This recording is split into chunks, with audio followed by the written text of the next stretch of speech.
Jesus is someone very real for me. He's not a character from someone from the Bible that I can just read about and I can never come to how he lived. Jesus is really beside you. He wants to help. He wants to tell you what you should say, and he wants to tell you what you should do or how you should treat others. I can say he's the one I follow. He's gone ahead. He's made the way, and I follow him. Then he also will show me the way to go.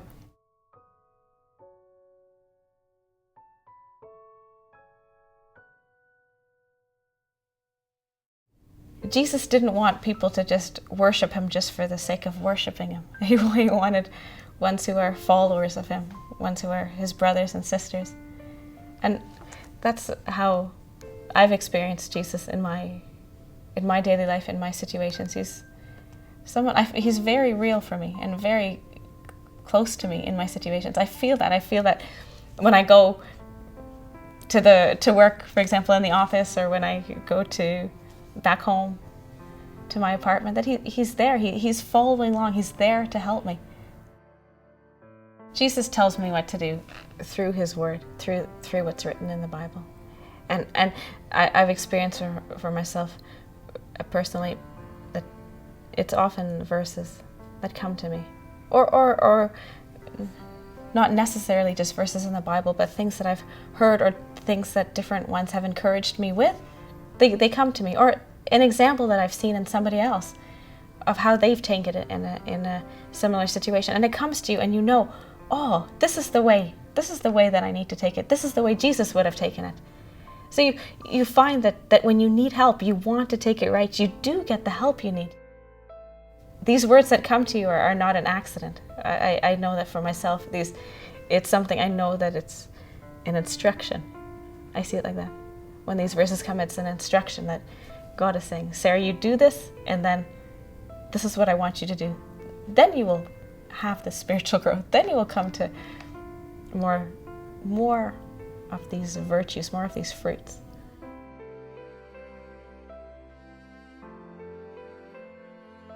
My goal as a disciple is to really come completely to the life Jesus came to. When I think how at the end of his life he had been faithful in everything, and then he came to the end of his life where he could not even he wasn't even tempted anymore. That's really a life to come to. When I see for myself in my daily life how easy it is, so easy in your thought life and in your dealings with others, how I myself lack so much love, so much wisdom, so much true care, so much rest. It takes so little that I come out of rest. But that's my goal. I know that if I choose to follow the way Jesus went, I also will end up how he ended up. And that means rest. And I can't think of anything better than to live a life where you have really rest inside and joy inside.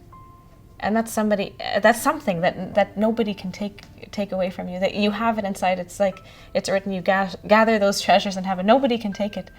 And I can say that's really what my goal is. To live a life of a disciple, you also see your need, because you, as a disciple, then you look to the master, you look to the one you're following, and you see how it doesn't match up.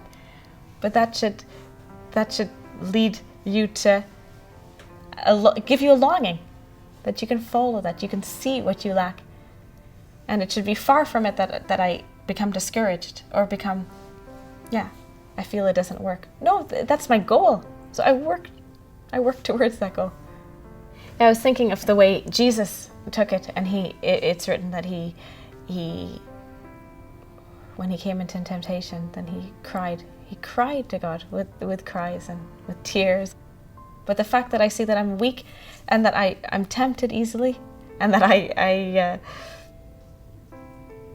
easily come into unrest or come into anxiety or easily care what people think, the fact that I see it, that should be a joy for me.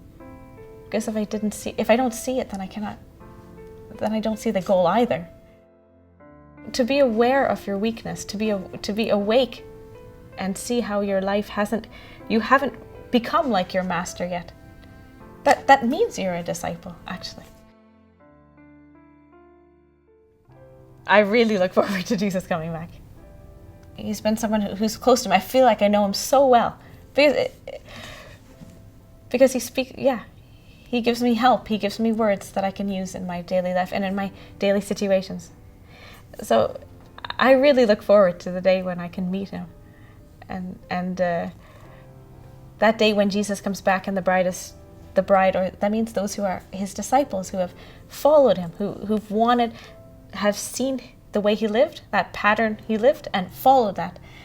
When this day I look forward to. It's not a day that I fear that the end is coming and I should be very scared. It's not like that at all. I know why I've lived, and I know that I live a conscious life of a disciple of Jesus. So I look forward to seeing Jesus again.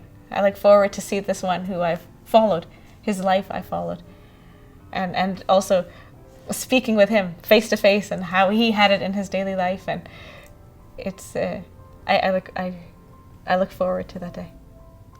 I know he will know me. I know Jesus will know me. It's written there about those who knocked on the door, and Jesus says, I don't know you. But it's clear that if I have gotten to know Jesus, then I have spent time with Jesus. That means he has also spent time with me. That means he also knows me. So that's one thing I know. I know it will, when I see him again, it won't be like meeting someone I never saw before.